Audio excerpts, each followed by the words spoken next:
Baik, Assalamualaikum warahmatullahi wabarakatuh. Halo teman-teman, jadi kali ini saya akan membahas tentang vocabulary questions di reading TOEFL.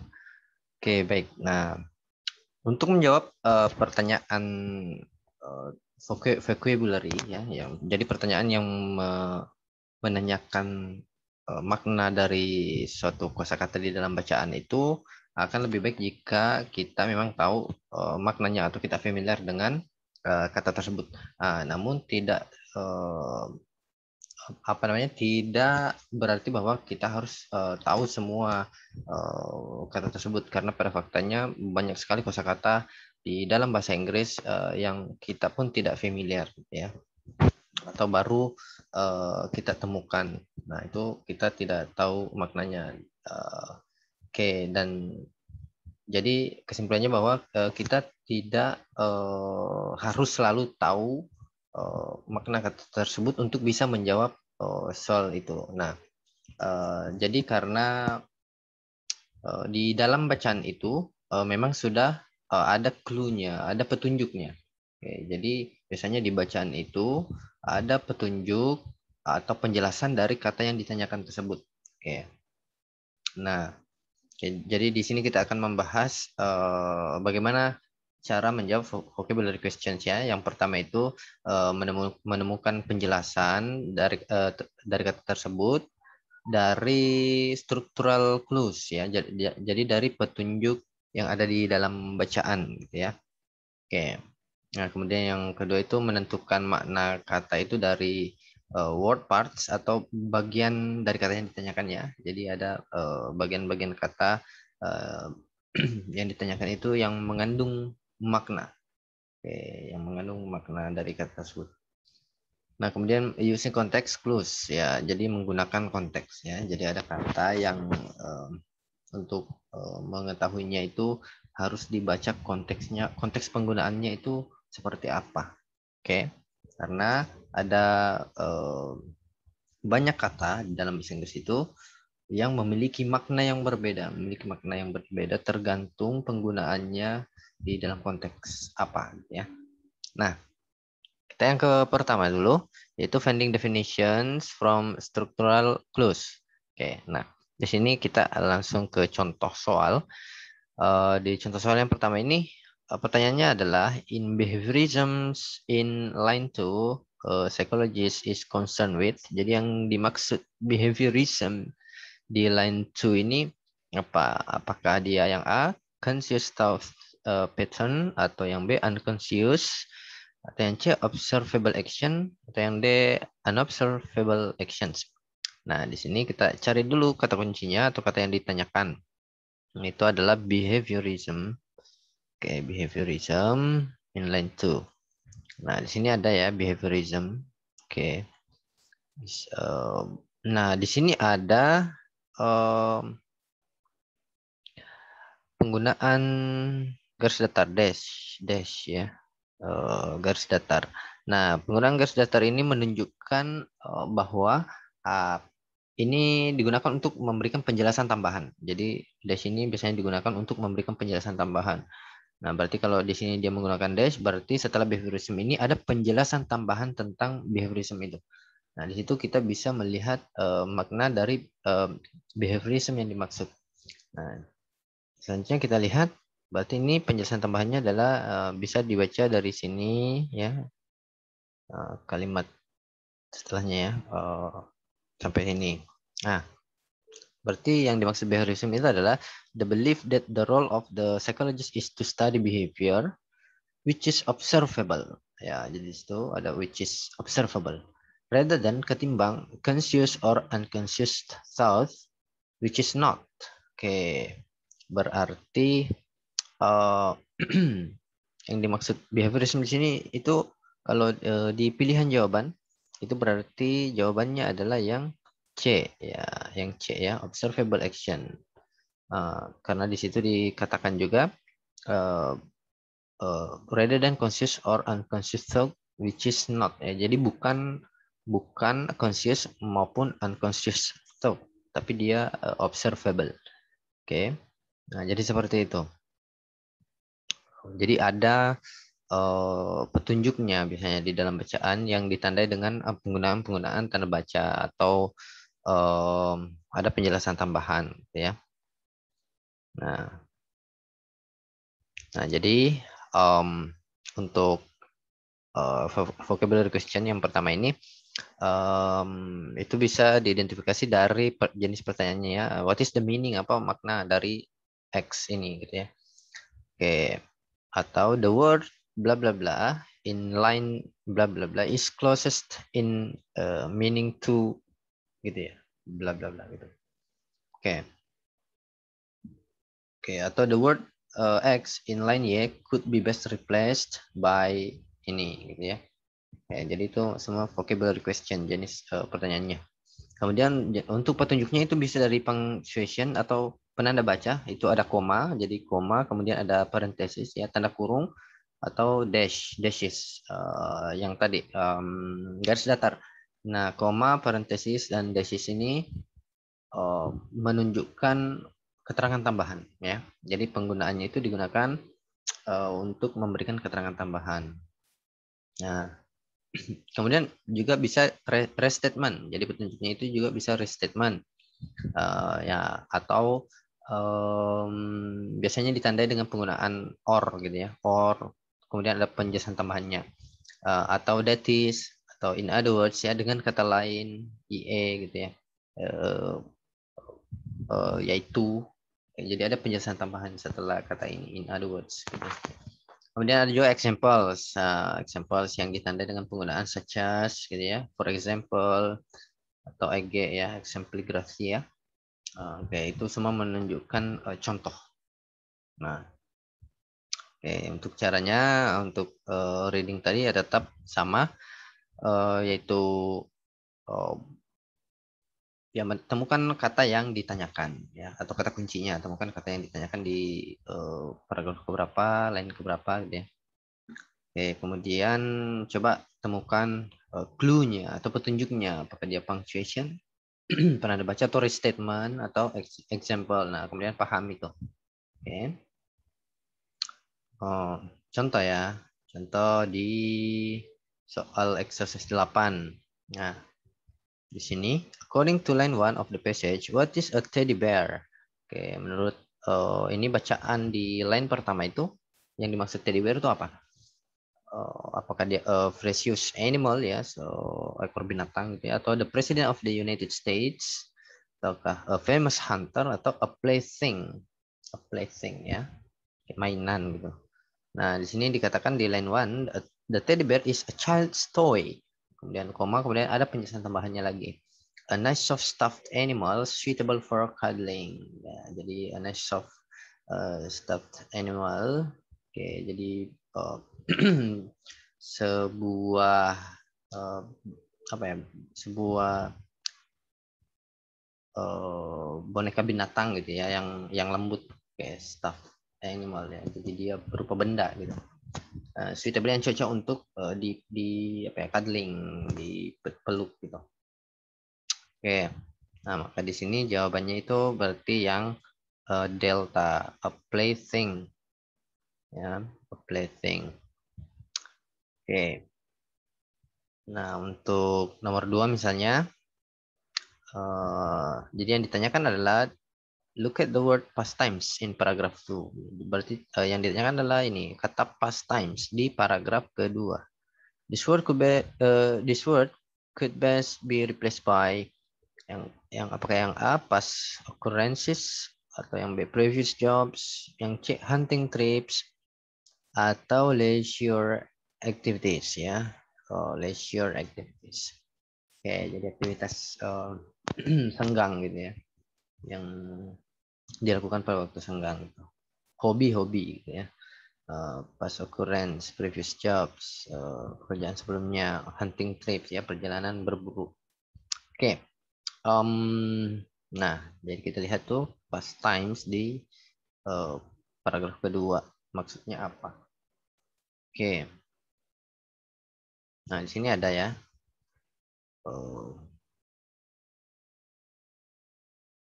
Varied past times. Oke. He was an unusually active man with varied past times. Terus ada penggunaan koma. Ini one of which, salah satunya adalah berburu. Oke, jadi berburu ya. Salah satu kegiatannya itu adalah berburu. Nah, kegiatan apakah yang dimaksud di situ pastimes itu? Oke, salah satunya adalah berburu. Oke, berarti bisa disimpulkan pastimes yang dimaksud di situ itu adalah ini ya, leisure activities ya, hobinya apa, salah satunya adalah berburu gitu ya. Oke. Salah satu pastimes atau jadi pastimes ini hampir sama maknanya dengan leisure activities ya. Oke. Kemudian kita ke line 10 number 4 ya, kalau yang nomor 3 itu untuk komputer test. Yang keempat aja langsung inline 10 di line ke-10 baris ke-10, a cartoon could best be described as, jadi kata kartun itu dapat dideskripsikan sebagai apakah yang A newspaper, atau B a type of teddy bear, atau C a drawing with a message, atau yang D a newspaper article. Nah, di sini kita lihat kata yang ditanyakan itu kartun, first a cartoon. Nah, kemudian ada penanda bacanya itu menggunakan garis datar dash ya, dash garis datar. Berarti ini adalah penjelasan tambahannya. Oke. Nah, berarti di sini drawn by Clifford K. Berryman ya, yang digambar oleh Clifford to make fun of the situation. To make fun of the situation. Kemudian ada lagi dash-nya, appeared, muncul di Washington Post. Washington Post. Oke. And the cartoon was widely distributed and reprinted throughout the country. Oke. Nah, berarti di sini clue-nya itu adalah digambar oleh Clifford gitu ya. Oke, berarti digambar oleh Clifford to make fun of the situation ya, untuk memberikan, mungkin untuk ini ya, to make fun. Oke. Untuk sebagai komedi gitu ya. Atau kritik dalam bentuk kartun gitu mungkin. Oke. Nah, misalnya ini. Berarti jawabannya adalah yang C ya, drawing with a message. Oke. Nah, jadi seperti itu. Jadi bisa dilihat penjelasannya itu dari structural clues ya, bisa berupa koma atau garis datar gitu ya, dash, ataupun dalam kurung kalau ada misalnya. Oke. Nah, jadi seperti itu kawan-kawan. Oke. Nah, saya langsung ke skill 9. Itu menentukan makna dari ini word parts, bagian kata. Ya, di sini bagian-bagian katanya itu ada misalnya kontra yang bermakna berlawanan gitu ya. Berlawanan, kontras. Nah, contohnya kontras. Kemudian ada mal ya, yang berarti buruk. Mal konten ya, berarti konten yang buruk. Mal praktek ya. Nah, itu bermakna buruk gitu. Kemudian ada miss, error, bermakna error, mistake ya. Miss berarti salah gitu ya. Error, mistake. Sub, under, subway, contohnya. Kemudian ada deck HD ya, contohnya bermakna 10, 10 ya. Oke, kemudian ada multi, itu berarti lebih dari satu ya, many, multiple. Kemudian ada solo ya, yang berarti satu. Kemudian ada tri berarti 3 ya, triple. Kemudian ada dict, itu C ya, dictate, dictation ya. Kemudian ada domin, itu berarti master ya, menguasai ya, dominant, menguasai, master. Kemudian ada judgment ya, judgment. Kemudian ada more, itu berarti kematian. Kemudian ada spec ya, spectator, yang berarti melihat ya, spek berhubungan, maknanya itu berhubungan dengan melihat ya. Kemudian ada ter ya, teritori yang bermakna earth, bumi gitu. Kemudian ada divert itu turn, to divert, berbalik gitu ya. Turn. Kemudian ada revive, itu berarti hidup gitu ya, live. Oke, live ya, hidup. Oke, misalnya di sini ada contoh. The word vividly in line 4 is closest in meaning to in a cultured way, in a correct way, in a lifelike way, atau in a brave way. Nah, fifth tadi di mana ya? Fifth di sini berarti yang ditanyakan itu adalah inline 4. Ini learner vividly creates the language, dan seterusnya gitu ya. Nah, vividly ini tadi ini ada kata viv ya. Vividly, viv bermakna live. Oke. Nah, berarti cari jawaban yang mendekati gitu ya, atau yang berhubungan dengan maknanya itu. Nah, di sini jawaban yang berhubungan dengan live itu adalah ini, a life-like way ya. Yang C. Nah, jadi seperti itu. Nah, ini jadi harus diingat-ingat bagian-bagian kata ini maknanya apa gitu ya. Atau ingat aja contohnya. Ini karena kita lebih familiar mungkin dengan contohnya ya. Mistake, subway berarti di bawah gitu. Teritori, dictate, dominan. So, oke. Oke. Nah, misalnya the word subjugation in line 4 is closest in meaning to subjugation. Subjugation, sub itu tadi berarti apa? Contoh lainnya itu adalah subway ya. Subway sub berarti bermakna under apa gitu. Di bawah. Apakah dia religion atau flag, control atau agreement ya. Oke. Tadi di sini yang ditanyakan itu di line 4 ya, subjugation. Kita cari dulu deh. Subjugation. Oh ini. Ini ada di atas. Oke, subjugation. For subjugation. Nah, tadi sub under apa gitu ya? Dia bermakna di bawah apa gitu ya? Oke, di bawah subjugation. Oke.